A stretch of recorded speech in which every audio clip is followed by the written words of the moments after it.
Welcome to Medical Confessions, your remedy for serious medicine. I'm Jen. I'm April. And I'm Scott. Today we're going to be talking about fat and cellulite, and we might even go into why blowing up nuclear bombs in the 50s let us know all about our fat cells.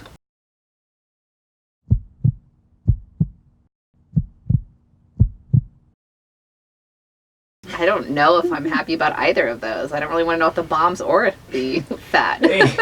Anytime we get to blow stuff up for science, I think it's a good thing. Well, it looks like I stood near a bomb that blew up if you look at my ass. Oh, goodness. Well, actually, April, that is a strong statement because I would say that probably for most women, this is an issue, or at least a concern, right? Most Cellulite? women, right. And I think that it is one more injustice of being a woman, and I think men are freaking lucky. Well, so funny story, 90% of women will have problems with cellulite at some portion in their life. Yeah. Men, 10%. Well, and a lot of the reading I did for this, I'm sure that April and I would consider ourselves, subject matter experts to some degree. I feel like, in April, I've seen you in a swimsuit, so I will go as far as to say that I would feel like you and I are at the better end of it. We've been pretty lucky, as far as how bad we're afflicted with it. But I think that even young teenage gals are aware of it, and it is a concern for them. And I think that it's one of those things that's unfairly pointed out by the research I found, is meaning that, I've heard other men be like, ugh, her thighs were cottage cheese thighs. And I feel like there's a lot about cellulite that doesn't have much to do with what, behaviors a woman's participated in or... No, genetic factors. Just because you are overweight doesn't mean you're going to have cellulite. Right. These sorts of things. Well, and that's funny because the teenage girls, you're aware of everything on your body when you're a teenager. You're like hyper aware. Since we're talking about teenage cellulite, in April 1968, Vogue became the first English language periodical to print the term cellulite. What did they call it beforehand? Well, I'm getting to it. Jiggly fat. Cottage cheese, orange peel effect. Sorry, we're harshing on her history here. As always. Yeah, as always. Can I just get through a history without you? Scott, today I'm being cool. I'm just sitting here letting Stop you interrupting. Sorry. Scott. Let's talk about history. All right, I'm starting this over. I'm sorry. Okay, you guys suck. Okay. We do. In April 1968, Vogue became the first English language periodical to print the term cellulite, engendering both on a new word and a fashionable new way for American women to hate their bodies. Cut in. So true. It is so true. Can you say fashionable and hate in the same sentence when you're describing? Because fashionable means it's good, and cellulite seems like it's bad. Not always. Fashionable sometimes can be almost kind of... I meant obscure. I guess because what did they used to call erectile dysfunction? Something that impotence. You like impotence. You liked impotence, but we thought. Yeah. Well, apparently, maybe they called it what are those dimply things on my thighs? They needed a word for it. Or maybe they just didn't really discuss it, or it wasn't really cottage something cheese thighs sounded derogatory. Well, thank you, Vogue. Right, thank you, Vogue. Well, in reality, it was 1873. Dr. Emile Leiter and Charles Philippe Robin included the word cellulite in the 12th edition of the Dictionnaire de Medicine. A critical point, however, is that the original and accurate definition of cellulite had nothing to do with the dimples or fat. Rather, it was a general term applied to cell tissues in the state of inflammation and infection, and was primarily used when referring to pelvic infections. Oh. So cellulitis makes sense. Right. But even less attractive now. Yeah. Cellulite made the leap from medical textbook to the mainstream lexicon sometime at the turn of the century, losing its true definition along the way. Great. It's fun to name things. Well, and I guess, I like the thought of discussing it and sharing what it truly is and why it exists, because I think that it is, like I said, it's one of those things that is a big issue for women. I threw these gadgets on the table as far as different ways to break up the fascia and the, potential for it, but, what is it really, and what can we do to prevent it? What is cellulite really? Yeah, and what is can you cellulite? do? Because it's 90%, you said. Women, up to 90% of women will have this problem at some point in their life. Well, and I laughed because when I was doing the research, it talked about how most of the time it is an issue. And I actually read a source that said this. I'll pull it up in a second. But said that most of the time it's actually a drop in estrogen that helps promote it. Wait, hear it out. And it said that, so you're going to find it's a bigger issue for perimenopausal and menopausal women. And I'm like, no. 100%. Well, but it's sure that it will be increased, but I promise you that I have seen a lot of cellulite on 16-year-old females. I've seen cellulite on 20-year-old females. And, so I feel like it's an issue that comes up way earlier in life than what the medical It's all risk ideologists- factors, right? Right. It's percentages and risk factors, and there's some younger people who will have it, but it all comes down to three things. So all cellulite is fat protruding and something called your fibrous septae that attach your dermis layer of your skin to the underlining tissues. So it's basically holding your skin onto your body. And when the fat cells start getting larger, or those fibrous septae start getting more hardened. Tension. Yeah, more tension or hardened, they'll pull back. And so then you get the fat protruding and you get these little bubbles, kind of like a couch that's got overstuffed cushions where the buttons hold it back. Same thing is happening here. So your risk factors are going to be, excessive fat cells, fibrous septae problems, or the thickness of your skin, because then the thickness of your skin can also reduce the amount of dimples. So the thicker skin you have. The thicker your skin, the less visible that cellulite will be. So the estrogen comes into it later in life, because later on in life, the reduction in estrogen will reduce circulation, and that will decrease the amount of collagen in your skin, which will make your skin thinner. So then it's easier for the fat cells to protrude. That makes sense. Lower estrogen is a risk factor. So that's one of the reasons why women tend to get it more than men, or that's why they think anyway. Right. So really, when it comes to cellulite, it's just a combination of these three things that make a dimply appearance on your skin. Doesn't necessarily have to be all about that you're, excessive amounts of fat cells. What they do say, so one of the reasons why it affects women more than men is because these septae, and I don't know if I'm pronouncing this right, it's septea, septia, I don't know. But women tend to have their septia perpendicular to the dermis, and men tend to have it at a 45. So if you are perpendicular, then obviously the dimple is going to be able to show up a little better than if it's at a 45 degree. So you said tend to. So Yes. Are there women that might also have a different or more, a pattern more closely associated with men? You sure, right? Like everybody's a little bit different. Like, is it directly up and down? Is it 60 degrees versus 45? Right. You can just see averages, and the average, when they look at this stuff, women tend to be perpendicular, men tend to be more 45, so it's just a range. So we've established in previous episodes that April and I have higher testosterone than most women. So do we maybe have better Lines. Yeah. Well, that's a good question. We have because, less estrogen, so therefore well, and it could high be... five for being manly. Well, one of the more interesting things is just talking about fat in general, and how it affects hormone release over time, and the volume of fat cells you have in your body, and when that gets solidified during life, because once you become an adult, the same amount of fat cells you have will be the same amount you always have. And I've heard that before. Yeah, they can get bigger. The fat cells can get bigger, but you will have the same amount. Yes, which is where the nuclear bombs come in, if we want to talk about All it. right. I've been Dazzle us with We're your kind of- history, please. We're kind of going back and forth on stuff here, but do we want to talk about fat first in general? Just because a lot of this... Either way. So we'll just... He's excited. I am, Excited because about this. I came across this nuclear bomb thing, and I'm like, we were going to blow up the moon one time. Did you know this? That, there was a president who said, let's nuke the moon. Which president? That matters. I'm a big president person. Who was it? Oh, I need to look it up. Okay, but carry on with your Either way, information. there was a Okay. president who wanted to nuke the moon. Okay. Um, Nuke the moon. yes. Why would you want... It's such a peaceful thing. Why would you want to do that? I don't know. Ah. It's a good question. So back on track. Back on track. Back to your story. So we do know that your fat cells, or the volume of them, so the amount of fat cells you have in your body, will slowly increase as you age. In adolescence, you get a huge production of more fat cells, and then once you get into older life, that number gets solidified and it's there.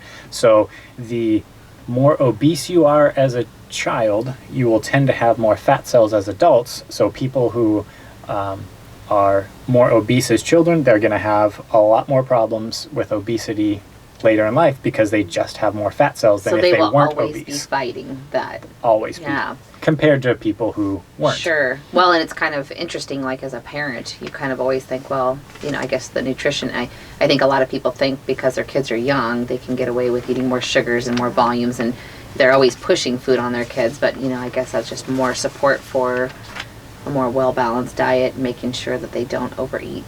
Which is huge. What is it? 20% in 2015, 20% of kids under the age of 19 were obese. 33% of them were overweight. So that is huge. That is huge. And so they'll always have these extra fat cells. But we did find out about the rate of replacement of fat cells and the fact that they are, and the how fast they replace. In March of 2008, there was a study done where they took individuals who were alive during the Cold War between 1955 and 1960, where they were, testing nuclear bombs above ground. The atmosphere was a little more radioactive during that time, and so there was an isotope called carbon-14 that can get attached to your DNA. And so what they did was they took people during this time and they looked at the amount of carbon-14 in their fat cells, and they were able to then determine that the amount of fat cells you have with it versus that you don't, and they came up with a rate with which your body replaces fat cells by looking at this carbon-14. Weird. So if we didn't blow up nuclear bombs, we would not know that about 8.4% of your fat cells get replaced every year, and about half after about 8.3 years. Crazy. Wow. I want science to figure out how to not let your fat cells replace themselves. Oh, so then you could just slowly reduce them over time. Right. Wouldn't that be nice? I like it when I have a thought and he can actually scientifically validate. He's like, oh, so you want, yes, I want that to happen. That's exactly what I want. It's probably out there, but we would chip way too much into the diet industry and the supplements. Sure, for sure. No. So, anyways, fat itself.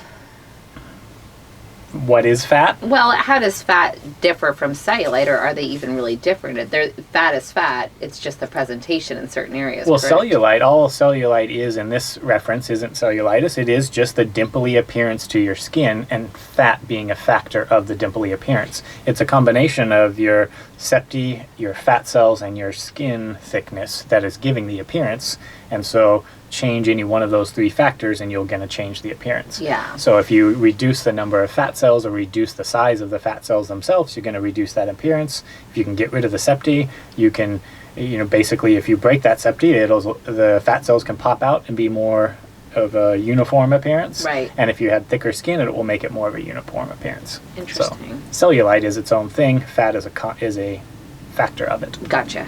That makes sense. And it's just interesting to me. I mean, for women, it typically takes place on the backside, the upper legs. And then, I think as we age, our short lengths and desire to put a swimsuit on changes to accommodate probably the, increased potential for it. But it's always interesting to me to see like a heavy man, like an obese man in shorts or, God forbid, a Speedo, and not a dimple on them. But then you can see a 20-year-old female who has a physically fit build and still have dimples in the back of the legs. And it's so crazy to me that that's a gender. Well, and part of it is the distribution of fat. Women tend to carry more fat cells around their hips and their thighs, and so you get that pear-shaped appearance. Men more around the abdomen, so you get the apple-shaped appearance. Right. It's kind of the general theme. Well, and it seems like cellulite is predominantly there. Very rarely do you see it on other parts of the body. I know a gal that has cellulite in her calves. Like her entire legs have cellulite, like significant to where even if she wears shorts or capris, she would get noticed by people in the store. It is so prominent. And by all accounts, that, you know, and not really a heavy person even, so just kind of a genetic / just bad, you know, structure of support there, I suppose. But just kind of interesting to me how it is pretty much isolated to the back of the legs, it seems like. I mean, For her? well, for a lot of people, like you Yeah. don't see cellulite a lot in the abdomen, or maybe a little in the arms sometimes, but it's not the norm. It seems like it's the back of the legs is the biggest area that you notice it in. I guess I always noticed it in the thighs at the Well, beach, because that's where I'm... You're Yeah. a thigh guy. Well, that's when I first noticed it. I never looked at the calves, I guess. I mean, that's... But I don't saying think more the about my calves is psyche. normal. I don't think that you see that very often. And I know, like, for me, it's very positional. April, I don't know if you've ever checked out your... I have. Like I said, if it looks like my butt if it stood next to the bomb, like, it's not at rest. Right. It's like When I you're was tiny. waiting for the bomb to go off, and I'm like flexing. But that's true. And it's definitely more prominent, like, if you were to squat down to grab something or whatever. You know, there's times, like, you know, when you're down in shorts and you're like, ew. You know, Well, that you look makes at sense, certain... because then you're bulging the fat cells out because you're putting more pressure there, and the septia is holding it back. Super annoying. It's going to work Caprice forever. So don't be a catcher in baseball, is what you're saying. Yes. But she couldn't. Her legs would go numb. Sure, definitely. So, just seems unfair. So, I think my question is what actually works to fix it? Because April and I have talked about there's lots of surgical procedures offered out there. Like, I could go on and on with all these procedures. April, you were just talking about one that you looked at kind of heavily. Just briefly, it's called Sulfina. Yeah. It's a newer treatment. It's a non-surgical procedure that uses microblades to release the fibrous bands that you were talking about, Scott, and allows that cellulite dimple to bounce back, basically. But it's super expensive. It's like $4,200 per treatment. 1 hour will remove about 25 dimples, and the treatment can last up to like 3 years. Which would probably be wonderful for someone who had a small amount. Sure. You know, like that would probably be like a game changer for them. And I guess maybe even someone that had really bad, you know, cellulite, and it was, Sure. you know, there's other ones too, probably similar thought process, but again, I don't want to say surgical, but Vela Shape, it's not surgical, but it uses infrared light and radio frequency, I guess is what it says. Acoustic wave therapy. Yes, thank you. Thank you. That's the term. Okay. Did you look into this treatment for yourself? As a Scott? matter of fact, I looked into all these treatments this morning. Okay. And cellulase and what are some other ones that they named? BTL Unison. These are like trade names, I think. Thermage, all these different ones. But what I found with all of them was they were expensive, or some of them cost not so much a lot for one individual treatment, but you would need several. And I think the longest that I saw a promise of improvement was 3 years. Now, if we scale that back and you talk about, you know, the basic user, like say April and I, that just want a little bit improvement for a vacation or something, there's creams and all kinds of like remedies. There's probably essential oils that will help us with our issue. And the most of the topical or the ones that we could go to the store and buy are more of a temporary promise, like instantly for an hour or two, and they promise if you use them over weeks that, you know, it will help improve. I believe the surgical options or, you know, doctor applied options are probably a little bit better, but in your opinion?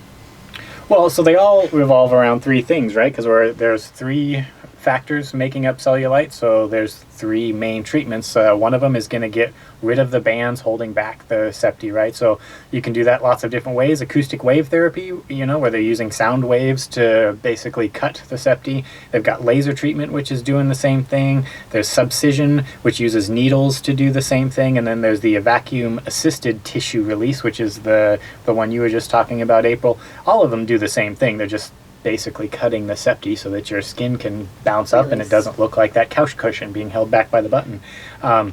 So the What's that old word for a couch? Sofa. No, like there's another one. Davenport. Davenport. I got a Davenport going on back there.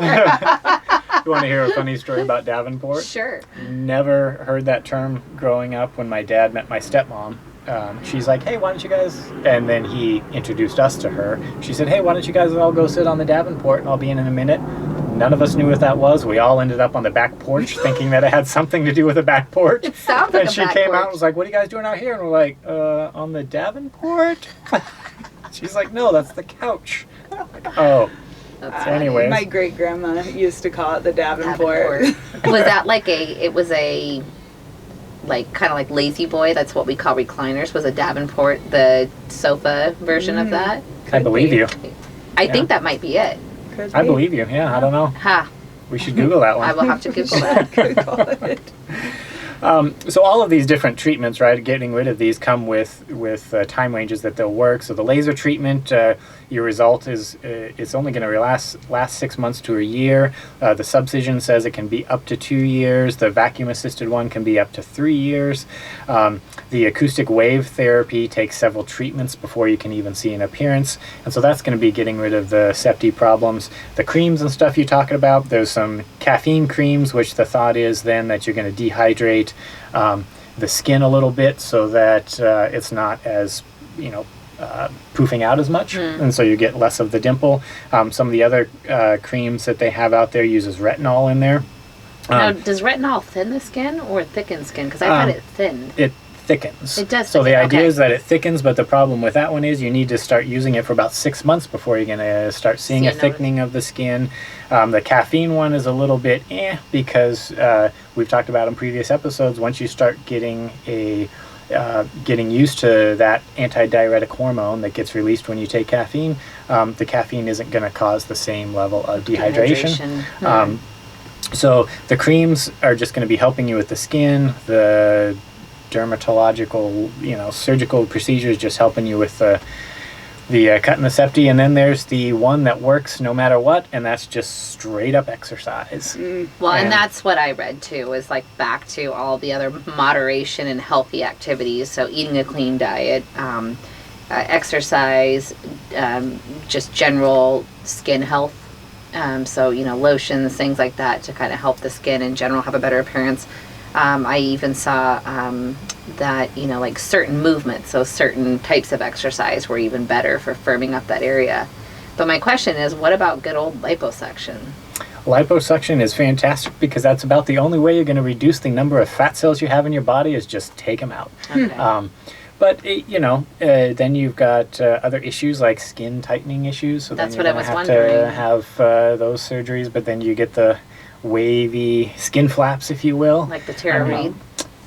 Tara What? Reid had skin flap surgery? Oh, you guys haven't seen those pictures? No. Oh, so after her, hey, this is such gossip. I Okay. don't even know who Tara Reid She is. was from like American Pie, Yes. and she was now more recently in Oh, Sharknado movies. If Oh, you're yeah, interested okay. in her recent following, Never so. seen Sharknado. I Oh, have. it's like so bad you have to watch it. It's like, it's yeah, like it became like a fun family pastime. Like we Yeah. caught one and we're like, what? And then now we're like on episode like movie 5. Like we're like hilarious. Oh. You have to watch it. Yeah, it's good. Anyways, she and after her heyday, I think had some bad surgical procedures, enhancements and stuff, but she had liposuction done on her stomach and it destroyed her stomach. And there was a couple photos released of her. She also had, I think, possibly an eating disorder or something else, but just completely like left her stomach all lumpy and really horrible. And then later it sounds like she kind of admitted that she had had bad procedures and stuff, but just an uneven finished job on her stomach, which would be really Finished job. It's like a contractor. well, and, and like in her line of work. So I was going Yeah. to go back to some of the options that we talked about. Like I don't think I'd ever spend the money or invest in it because I don't have a lifestyle. I don't live in California. I need to be on the beach or wear short shorts. And, like I don't have a lot of reason to be concerned about anything, showing. But somebody like that, I could see it being a priority, like investing in, and so what a disappointment. Yeah. That sucks. Yeah. Well, to get back to research on the Davenport, Jen, you're right. Are The you? Davenport was named after a series of sofas made by Massachusetts furniture manufacturer. Oh, Wow. look at that. Oh. I It was like just it. a guess because I always hear people say my lazy boy, and it's like not every recliner's a lazy boy. Yeah. Or a crescent wrench. It's not the name of it. It's an adjustable box end wrench is the technical, but Crescent was the manufacturer, so Ah, everybody check calls it a that crescent out. wrench. Ah, That's the man side of things. Okay. Throw that out there. So masculine, Scott. You're sitting here knowing every procedure for cellulite, but you're going to throw in the crescent wrench to even things out. I've got to, right? I've got to promote my own masculinity since so many people don't. Oh. So are there any creams or topical things that work? And the reason I bring that up is, again, I'll go back to Pinterest. You know, like you get these feeds that tell you, like probably my phone's listening to me right now, and when I go on Pinterest tonight, it's going to be like 2001 ways to get rid of cellulite. And I'm going to be suspicious. But, you know, like there was even a post on there about taking coffee grounds and wrapping your leg in cellophane and standing in the... Have you seen that? Oh, yeah. Or dry brushing is another one where you take like a dry, like not loofah, but like a brush, and it's supposed to probably similar to what these tools would do as well. And so I looked at it and I was like, well, darn it. Pinterest told me yesterday to put the coffee grounds in my garden. Like, do I treat my cellulite and then put it in the garden, or do I just pick one? You know, like you can make a gasifier out of coffee grounds and run your car off it. More no. man stuff. No, I just probably throwing won't it out do there. that. Doesn't really sound fun. But is there anything topically that actually does make a difference? So when I was looking today, so most of this information is coming from the American Academy of Dermatology, and they're saying the treatments we just talked about, there's some evidence that they could work. There's just, at the end of the day, all of them were not very many blinded studies that say, yes, that's going to work. There's just an ideology behind it. So I would say that most of the things you read online is like, oh, okay, well, you know, your retinol is supposed to thicken your skin, so if thickened skin makes less dimples, let's do that, you know, but again, that's going to take like 6 months. And the caffeine thing, well, there's more to it than just the caffeine, and if you're going to dehydrate yourself, there's more problems than that. So at the end of the day, what we always talk about, everything in moderation and do some exercise, is going to be the best way, because if you can reduce the size of the fat cell, that's going to reduce that the best you can without having to go get those septi cut off. In the dermatologist for $4,200 a treatment, is that what you said? That's the average. Yeah. Well, and I wouldn't blame anybody for certain stages in life or whatever they have, but it sounds like there are remedies that help for immediate, you know, pool party coming up in 2 weeks. There's things that people could do to look better. Well, most of these if you're saying it's going to come up, most of these surgical treatments come with things like bruising and stuff like that. Well, I meant more like some of the creams and stuff like that they say will help for a couple hours here and there. Like there might be options for that, but I don't know that anything is going to make a big difference long term unless you're willing to pay good chunks of money. Yeah, unless you're going to get the liposuction or some of these treatments consistently over time, the best way to go is just exercise and reducing the size of the fat cell. And that's Us Americans hate that. There's no magic. Because it works so well?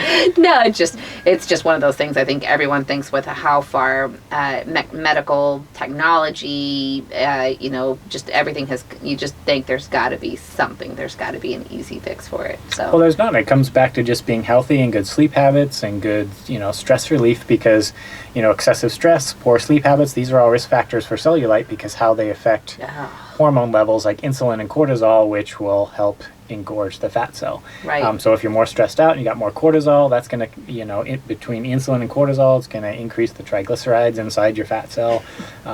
We didn't really talk about fat cells and how they work, but, you know, reduce stress and get good sleep habits, and that's going to help. And don't eat things high in your glycemic index that is going to spike up your insulin. I'm going to have to go back on the keto diet, sleep every night, and get rid of everything in my life that causes stress. No, don't go back on the keto diet. I'm going to be so dimply. I would say fasting cardio would be a little better for the fat reduction versus keto. Well, I think that probably new, lifting hot weights as well these days. Is the fasting cardio? Yeah, the fasting diet. Oh, well, the one thing I'd like to get out of this episode is we should not cellulite shame. No, because you can't. I mean, there's not a ton you can do about it. But I think it's a huge thing. I really do. And like every time you see like a junk magazine or like an article on the news, they're always trying to capture celebrities, you know, in their swimsuits or walking. You know, like they always want to point out everyone's cellulite. And okay, well, by all these treatments, maybe they should have better options than the average person. But I think a lot of these people are healthy, good-sized people and probably have somewhat healthy habits, and I'm talking about the Tara Reeds or whoever, and we're shaming them because they have dimples on their I think this could be more of a female confirmation bias versus male, but you said that most of these are like trying to point out cellulite of the famous people, and I'm just thinking it's more the, promiscuous ways of the famous people that are on the tabloids, not that. So is it that women look at the cellulite? Oh yeah, and no, so they think that cellulite. happens It's more? every summer you'll see people, the Like, bathing suit issues. Worst bodies in the Hollywood, and yeah. they show, the Tyra Banks and the Kardashians and everybody who probably has more voluptuous lower halves and predisposed to this. And it doesn't matter that several of them, Tyra Banks was a supermodel, for goodness sakes, and probably had quite the skincare regime and the diets and all that, and she's immediately posted on there from on vacation with her family, and now her rear is posted on these, I'm going to go with female confirmation bias, because all I know is Meghan Markle and the other lady is on every tabloid known to man, and it has nothing to do with cellulite. Well, it's because they dress dress. Markle. She's the Duchess of Sussex. Oh, thank you for proving my point. This is awesome. She's the new princess. Oh yeah, she is. Yeah, but they don't dress and they don't wear. Follow any celebrity. They don't wear swimsuits and stuff like that. That's not their, So I bet you if she put a swimsuit on, they just pick the heck out of her. But she's so beautiful. She probably has not a dimple on her, so maybe we'll go that way as well. But yeah, but I do feel like that's a big thing. And maybe you're right. Maybe the women are getting all offended, but we're actually the ones paying attention and reading the magazine and getting all offended that they're picking on them. I don't know. Or maybe we want to see it because we're like, oh, good. I don't know. Fat and dimply too. Thank God. It's not just me. I just know that I feel like it's a big industry for dermatology, for the potions and the creams, and then when it comes down to it, it's a physical attribute that we can improve a little bit, but it's probably not much different than just managing our body weight or just staying healthy in general. Yeah. Great. Yeah. Oh, well, good. Well, if you liked what you saw or heard today, check out our podcast or check out us on YouTube. Or visit our website, medicalconfessions.com.